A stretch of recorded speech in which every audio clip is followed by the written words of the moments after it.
Horwitz y Cope en el 86 acuñaron el término ansiedad lingüística. Entonces ellos desde los 80s ya investigaron cuáles son los principales factores de ansiedad lingüística y pues ellos encontraron que son los exámenes, las producciones orales y sobre todo el miedo al error. Y es algo que yo creo que todos los docentes observamos.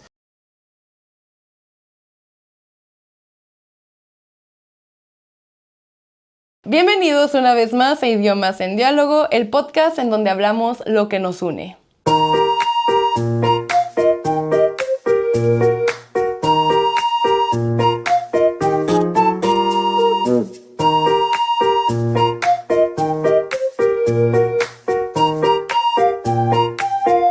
El día de hoy nos encontramos muy felices de dar inicio de manera oficial a la segunda temporada del podcast. Agradecemos en demasía la atención recibida a la primera temporada y esperamos que este proyecto pueda seguir siendo de gran uso para seguir contribuyendo al conocimiento de nuestra comunidad académica de la Facultad de Idiomas. Creo yo que esta es una gran oportunidad para abrir la temporada 2 con broche de oro, dado que nos acompaña un invitado que me entusiasma mucho a nivel personal, puesto que fue mi docente a lo largo de la licenciatura en enseñanza de lenguas. Entonces, me gustaría que le demos desde casa una calurosa bienvenida al maestro Natanael López Mejía, que aquí nos acompaña. Bienvenido, maestro.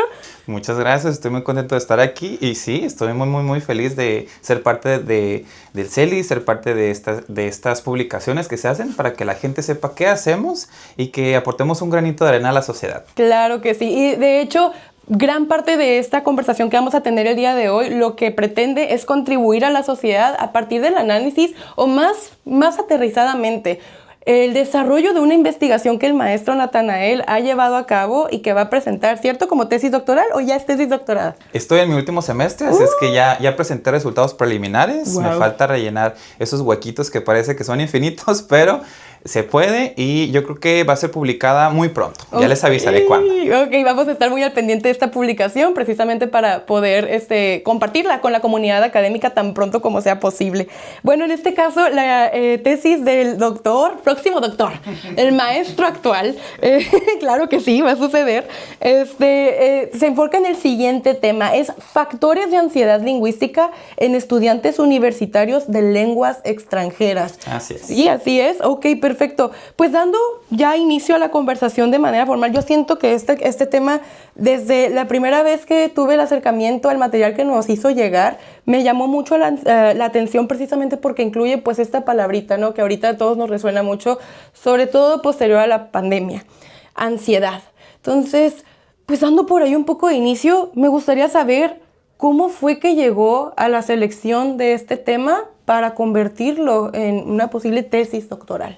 Claro, pues mira, en mi experiencia docente llevo por ahí 13, 12 años dando clases de lenguas y he notado que más que cuestiones lingüísticas, los obstáculos que tienen los estudiantes para llegar a un nivel alto de producción, no son siempre cuestiones de la lengua. En ocasiones se ven afectados por cuestiones diversas, ¿no? Y sabemos que, por ejemplo, como mencionas, la ansiedad, se dispararon niveles más altos después de la pandemia por esta incertidumbre de qué está pasando con el mundo. Es que evidentemente se trasladó a las aulas, ¿no? Y bueno, yo ya venía observando que había estudiantes muy buenos en vocabulario, en gramática, en pronunciación, pero que siempre está ese, no sé qué va a pasar. Tengo miedo a que me evalúen, los exámenes me dan pavor, pasar a presentar me hace que me quiera desmayar, me estoy muriendo de nervios. Entonces yo decía, bueno, ¿eso tendrá un nombre? ¿O será simplemente que ellos son ansiosos, que tienen en su personalidad, son así? Pero bueno, ya leyendo encontré que tiene un nombre y se llama ansiedad lingüística, ¿no? Y bueno, esto se remonta desde los primeros estudios de los 70s, 80s, por ahí Gardner, Scoville, y estudiaban el impacto de la ansiedad en la educación, ¿no? En el aprendizaje. Y después, uno de los parteaguas que es de las grandes inspiraciones para esta investigación para mí, y aún vive, es Krashen. Krashen, con su teoría del filtro afectivo, básicamente vino a indicarle a los investigadores que el aprendizaje de lenguas forzosamente debe considerar aspectos afectivos como la motivación, la autoestima y la ansiedad, ¿no? Entonces, pues a partir de ahí ya se empezó a dar como esta relevancia a cuestiones afectivas, porque simplemente se consideraban aspectos gramaticales, sintácticos, morfológicos, y pues somos seres humanos, somos seres sintientes, así es que al final de cuentas nuestras emociones afectan en cualquier contexto que estemos, sobre todo el educativo, ¿no? Claro. Entonces, pues bueno, de ahí Horwitz y Cope en el 86 acuñaron el término ansiedad lingüística. Entonces ellos desde los 80s ya investigaron cuáles son los principales factores de ansiedad lingüística y pues ellos encontraron que son los exámenes, las producciones orales y sobre todo el miedo al error. Y es algo que yo creo que todos los docentes observamos. Por más que les digamos a los estudiantes que está bien equivocarse, que el error es parte del aprendizaje, que no se sientan mal, pues es como imposible quitarles esa mentalidad, ¿no? De si me equivoco me van a juzgar, no soy bueno para esto, nunca se me va a dar el inglés, etcétera, ¿no? Entonces, pues ellos desde el 86 investigaron este tema y pues a partir de ahí ha habido innumerables, investigaciones que se han especificado ya sea en ciertas habilidades de la lengua, en ciertos idiomas. Y pues bueno, me ha dado muchísimo gusto leer que en todo el mundo es igual, o sea, no es como que el contexto fronterizo, mexicano o americano sea diferente. En todas partes del mundo se experimenta en cierto nivel, pero pues sí, hay muchísimo material de donde sacar. Afortunadamente sí tuve mucha bibliografía. Perfecto. Entonces, pues sí, fue muy rico el marco teórico, la verdad. Ok, y qué interesante que también hay una distinción entre estos términos, ¿no? De ansiedad y ansiedad lingüística, que si Claro. una se deriva de la otra. Una tiene que ver con el aprendizaje, entonces, de las lenguas, en ansiedad lingüística. Así es, exactamente. La ansiedad, pues, es un rasgo de personalidad o una situación de estado. En cualquier caso te puede dar ansiedad. Como individuos, pues, estamos propensos a sentir ansiedad, ya sea cuando vamos a donar sangre, ¿qué va a pasar? O Claro. ya tengo nervios. Cuando vamos conduciendo, ante las matemáticas, por ejemplo. Entonces sabemos que la escuela pues es un foco de ansiedad, ¿no? Pero se ha encontrado que los niveles más altos de ansiedad se dan en las clases de lengua extranjera. Ok. ¿Por qué? Porque el estudiante está, por así decirlo, obligado a utilizar una lengua la cual no va a dominar exactamente como su lengua materna. Independientemente del nivel, aunque sean avanzados, tengas un estudiante de C1, siempre va a haber algo que va a decir, bueno, es que no soy suficientemente bueno como en mi lengua extranjera para expresarlo y ahora tengo que hacerlo. Entonces, esa sería la principal distinción entre una ansiedad común, Claro. digamos también una ansiedad clínica y una ansiedad estado situacional, que es la ansiedad lingüística, específica del contexto de aprendizaje de lenguas. Justamente en inglés, me parece curiosa la traducción. En español el término es ansiedad lingüística y en inglés es Foreign Language Anxiety. Okay. Entonces, es específico de foreign language, ¿no? Las lenguas extranjeras. Ok. En este caso también me llama mucho la atención esto que comentó, ¿no? ¿Usted cuándo aplica el doctorado? ¿Cuándo aplico?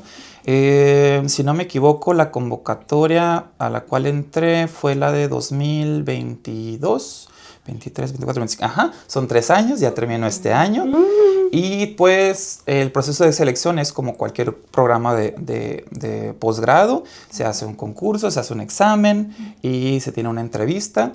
Obviamente se tiene que llevar una propuesta de investigación, que esa obviamente se va a modificar durante estos 3 años de investigación. Se pule, se quita, se pone. Obviamente con ayuda de los expertos de aquí de la facultad. Claro, y en este caso, entonces aplicó al doctorado posterior a la pandemia y también contando con experiencia docente de primera mano. Justamente, y fíjate, Nara, que es muy curioso porque yo había intentado ingresar al doctorado durante la pandemia, pero se canceló, ¿no? Esa vez tuvo que cerrarse por cuestiones de la pandemia, porque se consideró que el programa netamente es de naturaleza presencial. Entonces, pues dije, se espera mi proyecto, tengo un tipito más para pulirlo. Y sí me desanimé un poco, pero no quité el dedo del renglón. Por supuesto. Y contando con esta experiencia docente en primera mano y precisamente teniendo esta experiencia frente a los grupos, me imagino que esto que usted comenta es el haber observado esta ansiedad lingüística aumentar, tal vez sin conocer el término en su momento al aplicar al doctorado, pues de alguna u otra manera se incentivó la motivación para irnos por esa ruta y seleccionar el tema que actualmente discutimos, ¿cierto? Claro que sí, completamente. Una de las principales razones que dije, no, este tema lo tengo que investigar porque se tiene que hacer más investigación sobre los aspectos afectivos, ya que lamentablemente, y lamento si este mensaje le llega a varias personas, hay docentes que dicen, yo no soy psicólogo, yo no tengo formación en este aspecto, los problemas personales del estudiante, pues yo voy a enseñar la clase, se sientan bien o mal, y eso para mí fue como un poquito como que hasta me causó un poquito de enojo. Dije, bueno, es que si nos vamos a esas, pues nunca vamos a ser expertos en un área sin ver la transversalidad que existe entre todo, ¿no? Como seres humanos y estudiando pues la mente, que es la que produce el lenguaje, pues ahí están las emociones también, ¿no? Entonces dije, bueno, me gustaría hacer algo que demuestre que esta es una problemática muy presente, sobre todo después de pandemia, pero que puede ser atacada, que puede ser, no quiero decir resuelta, porque en sí ansiedad pues no tiene una cura, una píldora, una varita mágica para curarla, lamentablemente, ojalá que sí fuera, pero se puede tratar. ¿Cómo? Pues ese sería el siguiente paso después de publicar esta investigación, ver cómo podemos desarrollar estrategias para el docente, que si bien hay muchísimas, pues bueno, el contexto universitario y de aquí de la UABC es muy diferente al de otros, y existen infinidad de investigaciones, pero aquí en la UABC específicamente con nuestros estudiantes de Facultad de Idiomas, de otras facultades, ¿qué es lo que podemos hacer? Así es que sí, yo quisiera que pues a todos los que nos ven, si hay docentes que por ahí piensan, como lo mencioné, no necesitamos ser expertos en psicología, no necesitamos ser expertos en psiquiatría, en medicina clínica, obviamente, pero hay cuestiones que podemos hacer para facilitar el aprendizaje del estudiante. Entonces, considerar las variables afectivas ya de entrada es necesario.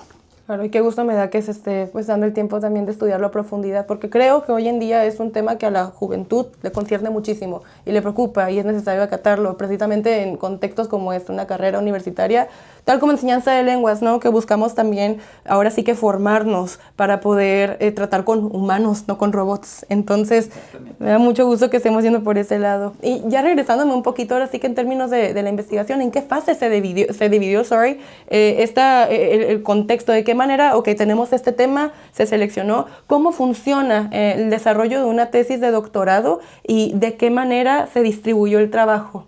Muy bien.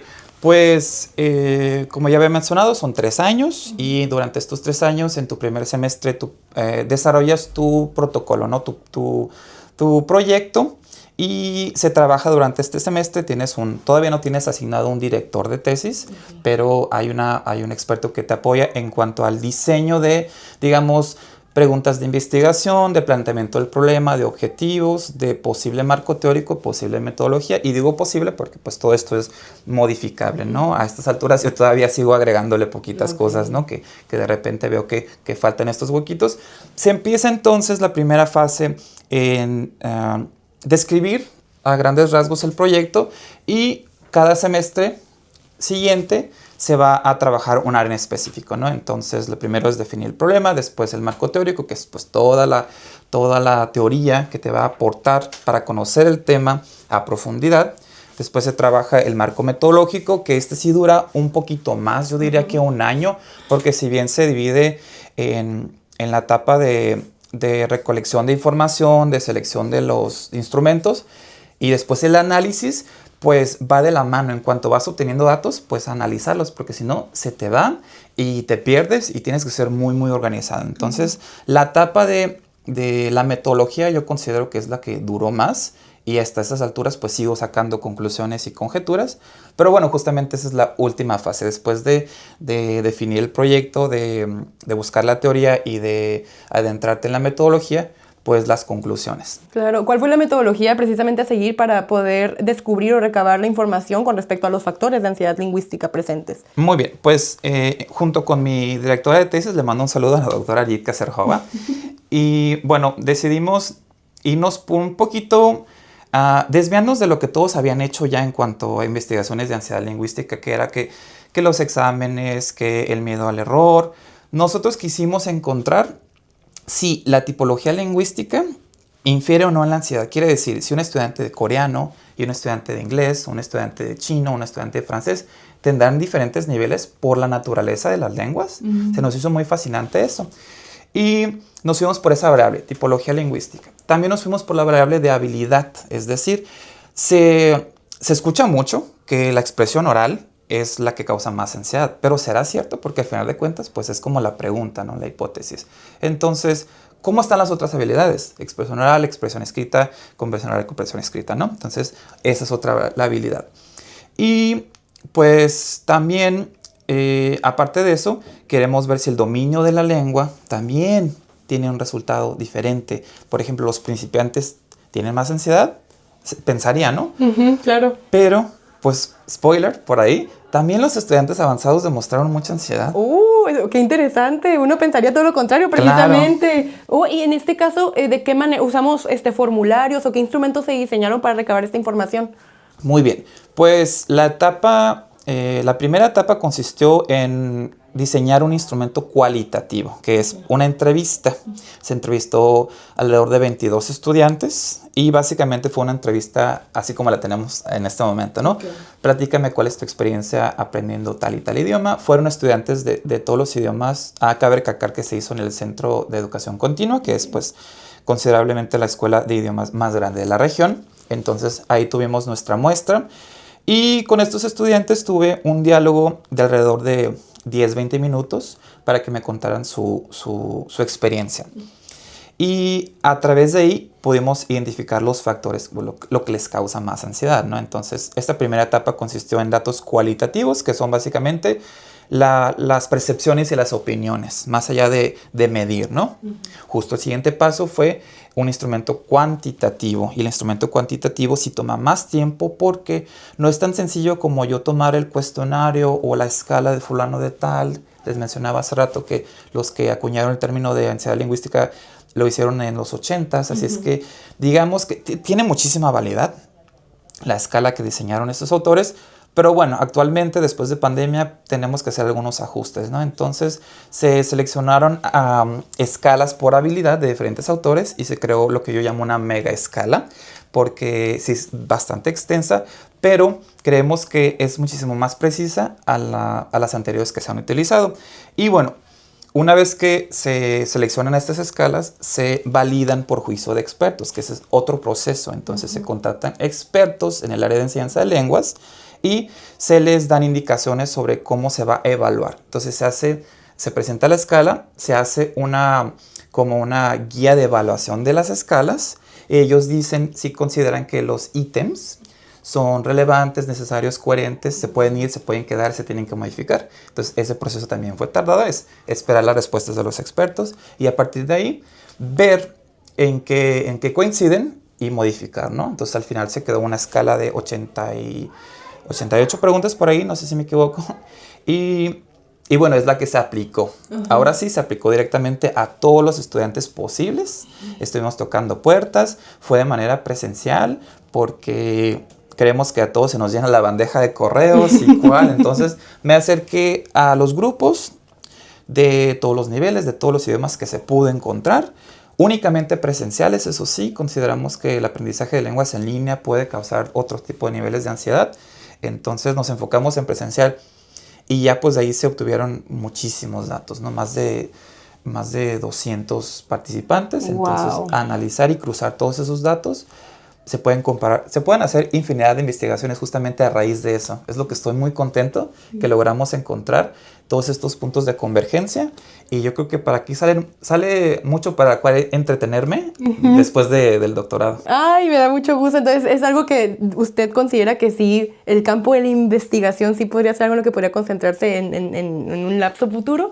Sí, es lo que quiero. Justamente yo considero que casarse con un tema pues tiene sus ventajas y desventajas, pero yo quiero ver qué puedo hacer por estos estudiantes y publicarlo y compartirlo con todos para que estas personas que tienen la mentalidad de pues es que no es mi trabajo solucionarle las emociones al estudiante, pues bueno, cambiar la perspectiva y ver cuáles son esos granitos de arena podemos aportar tan sencillos que pueden ayudar a que se obtengan mejores resultados. Claro, contribuir a un gran cambio, hacerlo de manera significativa y lo está haciendo. Entonces, muchas gracias también por eso, ¿no? Como estudiantes que fuimos y como todos los estudiantes que van a pasar por su tela, va a ser increíble ver de qué manera va a poder impactar en su aprendizaje. En este caso, me llama a mí mucho la atención cuáles son algunos de los hallazgos percibidos a partir de la información recabada que les sorprendieron, cosas que no se vio venir y que diga, ay, nunca, o sea, qué bueno que lo investigué porque de otra manera me habría quedado con esta percepción que tal vez era un poco más aislada. Claro, bueno, pues de manera, por así decirlo, preliminar les puedo contar un poquito porque como les comento todavía no está terminado, pero uno de los hallazgos que más nos llamó la atención a mi director de tesis a mí fue que a diferencia de lo que se cree, que una lengua muy distante a la lengua materna causa más ansiedad, no fue así. Es decir, nosotros esperábamos que los estudiantes de chino, coreano, japonés experimentaran niveles de ansiedad exorbitantes porque se tienen que aprender un sistema de escritura y de fonética y fonología completamente distinto, ¿no? Pero no fue así.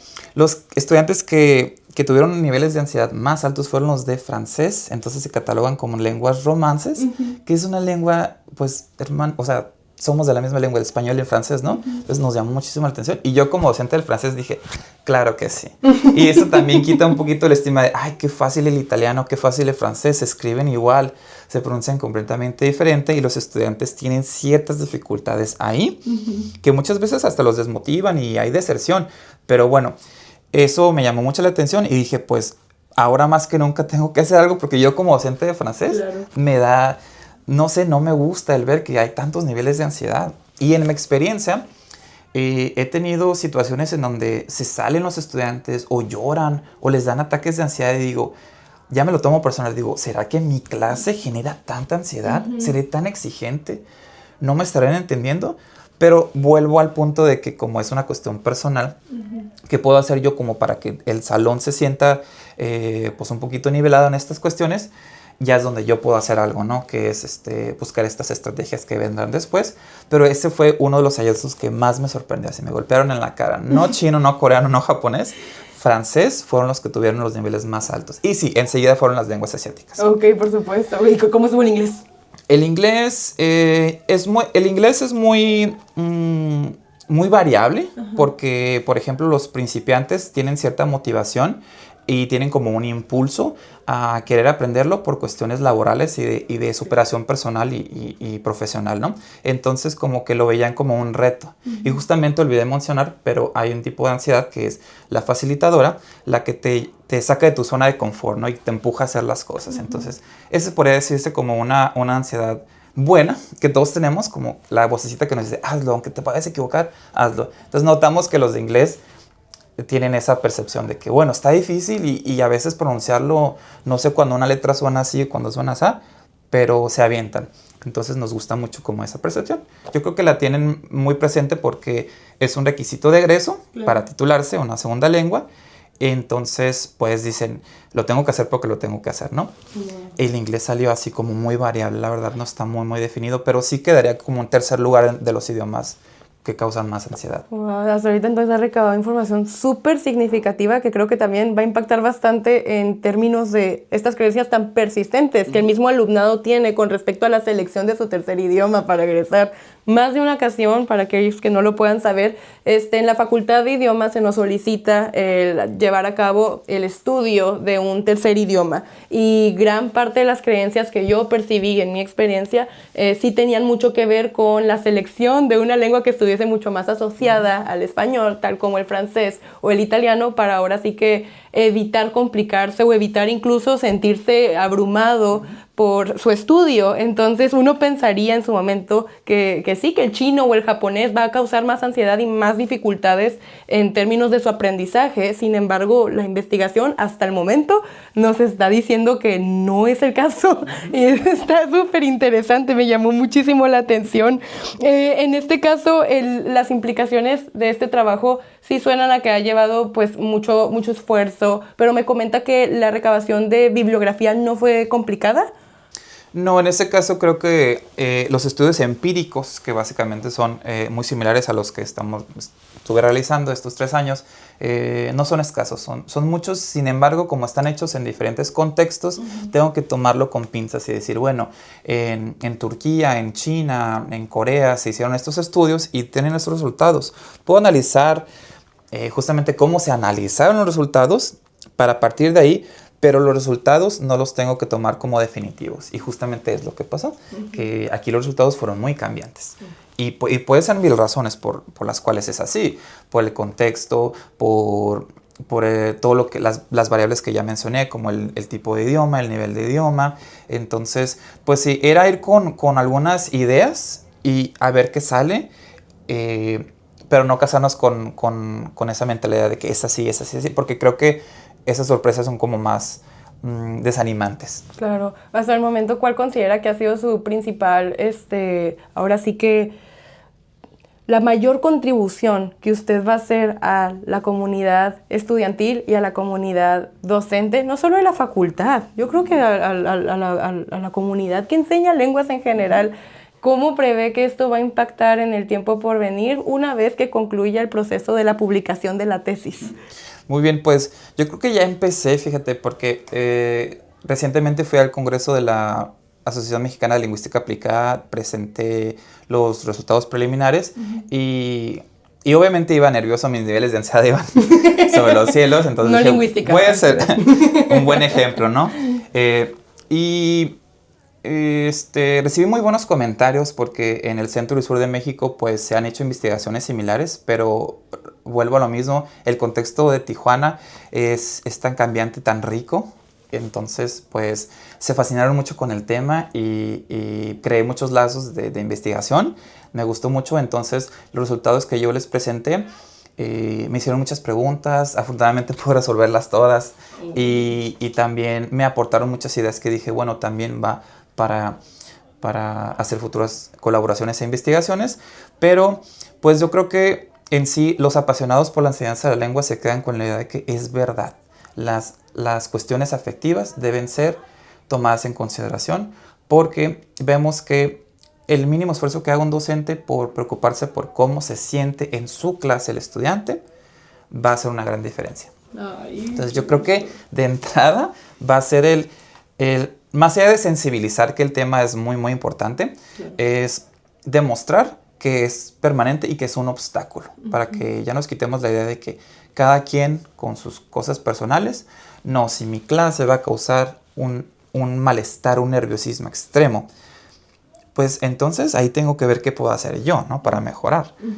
Y pues estos resultados, yo creo que lo que aportan más allá de una investigación que se puede leer en cualquier parte, es seguir con esta idea para mantenerla y que no pase de moda, ¿no? Porque yo noté mucho que sí se puso mucho de moda y dije, perfecto, pero las modas siempre pasan, ¿no? Entonces, no, quedarse, seguir en el hilo y seguir contribuyendo, ¿no? Ahora de esta manera, y pues en un futuro, pues crear, no sé, un manual, una guía o una metodología de enseñanza de lenguas que considere las variables afectivas de entrada. Obviamente, de la mano de todos los aspectos lingüísticos, gramaticales, ¿no? Léxicos. Claro que sí. A usted en lo personal y como docente de francés, ¿de qué manera ha impactado esto para sus propias clases? ¿De qué manera está aplicando la información encontrada? Ahora sí que de tal forma en que no impacte de manera negativa esta ansiedad o no se disparen los niveles. ¿Ya ha empezado a tomar acción sobre ello dentro de su aula? Cada una de mis clases, Nara, es una prueba y error y cada una de mis clases es un momento de experimentar, no con mis estudiantes, pero bueno, de alguna manera aplicar lo que he aprendido durante estos 3 años de investigación. Y si me detengo, ¿no? Porque cuando tengo un grupo pequeño, yo digo, bueno, son pocos, entre ellos no deberían sentirse tan incómodos porque no hay tantos ojos viéndolos y si se equivocan. Y pues siempre mi práctica involucra el error. Involucrar el error porque es muy común que, ok, pasen a participar, pasan y dan la respuesta que saben que está bien. Pero les digo, bueno, atrévanse a la que dudan, si no están bien, esa pongan y esa discutimos. Entonces, incentivarlos un poquito más a que equivocarse está bien, ¿no? Y a partir de esa equivocación, ¿cómo abordarla? Pues hay diferentes estrategias y diferentes formas, pero yo creo que el crear un buen ambiente de aprendizaje es clave. Es un ambiente en donde todos se sientan relajados, a gusto, el brindar material que no sea demasiado exigente para su nivel, aunque pues también en ocasiones se considera que para que salgan de ese nivel se les tiene que agregar un +1, ¿no? Pero yo creo que mis clases se caracterizan por incluir el humor, incluir el preguntarles cómo están, el ver qué necesitan, qué entendieron y no quedarse con eso, sino ver más allá. Exigirles, pero exigir a los estudiantes de una manera que sea posible trabajar en la clase y ya afuera utilizan la lengua o no. Yo sé que mi clase va a ser un espacio para prueba y error, va a ser un espacio significativo para el aprendizaje y en donde se diviertan. Y tampoco se trata de que vayan a reír y nada más a pasar la curada y no hacer nada. No se va a trabajar, pero se va a trabajar a gusto. Entonces, cada clase en donde siento que ya me estoy pasando de exigente, digo que relájate, acuérdate que sus niveles de ansiedad son mayores a los tuyos porque tú ya sabes el tema, ya sabes el idioma. Y si de repente cuando me topo con temas muy difíciles, recuerdo, ok, esto puede detonar ansiedad porque ellos es la primera vez que lo ven, por lo tanto no van a saber cómo usarlo la primera. Hay algunos que sí, algunos estudiantes que ni por aquí la ansiedad, ¿no? Se avientan y se equivocan, ¿no? Yo los admiro porque yo no fui así. Yo no fui como esos estudiantes. Entonces me pongo en el lugar de todos y si veo que tienen que pasar a exponer un trabajo sencillo y, profe, es que no me siento listo, no me sale la información, no te preocupes, observa a tus compañeros, lo trabajamos, ¿qué necesitas? Y doy tiempo de preparación para todo. Nunca es como que mañana hay examen oral, porque sé que se van a morir de ansiedad, ¿no? Pero yo creo que básicamente se resume a eso, la creación de un ambiente ya de entrada, todos lo podemos hacer, expertos o no en este tema, un ambiente propicio para el aprendizaje, la prueba y error y el humor creo que también es muy, muy importante. Ay, en este caso yo también espero que la investigación una vez publicada pueda incentivar a los docentes a darse cuenta que también cuentan con una cierta responsabilidad de enriquecer el ambiente dentro de su salón de clases y si bien la ansiedad lingüística es algo que el alumno tiene de manera personal, uno sí puede contribuir a los niveles tal vez en los que se presenta. Entonces, súper significativo lo que está haciendo y súper maravillosa la contribución para la comunidad y no para la comunidad académica, once again, de vuelta, para la comunidad docente y la comunidad estudiantil. Creo que siempre es muy gratificante saber de dónde viene cierto miedo, cierta incertidumbre y poder catalogarlo como ansiedad lingüística tal vez nos ayuda a atacarla, a combatirla de una manera pertinente, que si bien no existe una cura, sí hay formas, como menciona el maestro, en que podemos sobrellevarla, ¿no? Ha mencionado y ha hecho hincapié en esta noción y esta perseverancia en seguir dándole foco de atención a estos factores afectivos. Hablando un poco y ya para concluir más o menos esta conversación, me gustaría saber si en sus planes está por ahí tal vez desarrollar una investigación de otros factores afectivos que tal vez no tengan que ver con la ansiedad precisamente. Pues yo creo que los factores afectivos vienen en una bolsita, será muy difícil separarlos, así es que de momento no tengo planeado algo que no esté relacionado con la lingüística, porque cuestiones de motivación, pues también no se puede ver motivado o desmotivado si se siente muy incómodo, muy nervioso en clase. Entonces, motivación va de la mano con ansiedad, autoestima también va de la mano con ansiedad. Entonces, sí, en ese caso, creo que de momento me voy a quedar con este tema hasta que yo sienta que ya aporté lo suficiente y que ya sé lo suficiente.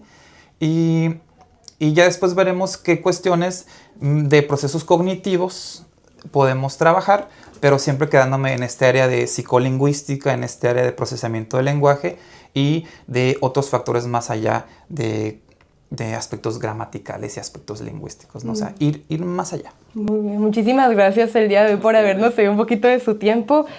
Nosotros nos encargaremos de hacerles saber los detalles de la publicación en caso de que se nos hagan llegar. para que pues ahora sí que puedan tener acceso a la misma en una extensión mucho más amplia de lo que esta conversación pueda cederles. Entonces, de vuelta le agradezco muchísimo, maestro Natanael López Mejía, mucho gusto tenerlo aquí y pues esperamos que puedan acompañarnos en una próxima emisión. Algo que quiera cerrar, decirle, esto, habiendo abordado esas cuestiones afectivas, me gustaría solicitarle de favor que cierre con un mensaje para la comunidad docente. Ahora sí que tenga algo que ver con lo recabado con esta investigación. ¿Qué sugiere para nosotros como comunidad docente? ¿Qué le diría a un docente posterior a haber hecho un esfuerzo por desarrollar el tema en cuestión? Yo creo que hay que recordar justamente algo que mencionaste al principio. Somos seres humanos y la empatía es muy importante. El despegarnos de mis experiencias personales, las cuales yo viví como estudiante, probablemente no van a tener nada que ver con lo que mis estudiantes están viviendo, y estudiantes de un grupo y de otro grupo pueden ser muy diferentes. Entonces creo que hay que volver a este aspecto humano y a este aspecto empático al ser noble con los demás, al acercarse de una manera adecuada. No sabemos por lo cual están pasando ellos en sus vidas y probablemente no podemos involucrarnos mucho en eso, pero en el salón de clases en el cual nosotros controlamos, somos el modelo, seamos un modelo empático, seamos un modelo que escucha y seamos una persona que se preocupa por el bienestar de los demás, porque bienestar físico, emocional, integral, es de entrada algo por lo cual se preocupan las instituciones educativas como nuestra UABC. Así es que recordemos eso, trabajamos con personas, con sentimientos y hay que escucharlas. Muchas gracias por su contribución una vez más. Les pido de favor por ahí que nos sigan en nuestras redes sociales. Nos pueden encontrar en Facebook como Centro de Estudios Lingüísticos, Facebook /celi.tijuana. De igual manera, no olviden seguirnos en nuestro Instagram, celi.uabc. Por ahí nos hicimos una nueva cuenta de LinkedIn, también nos pueden encontrar como Centro de Estudios Lingüísticos y no dejen de checar nuestro sitio web en donde pueden encontrar mayores hallazgos y este tipo de publicaciones de manera continua, que es celi.mx. Sin más por el momento y agradeciendo de vuelta a nuestro invitado sumamente especial de hoy, nos vemos en el próximo episodio. Bye bye.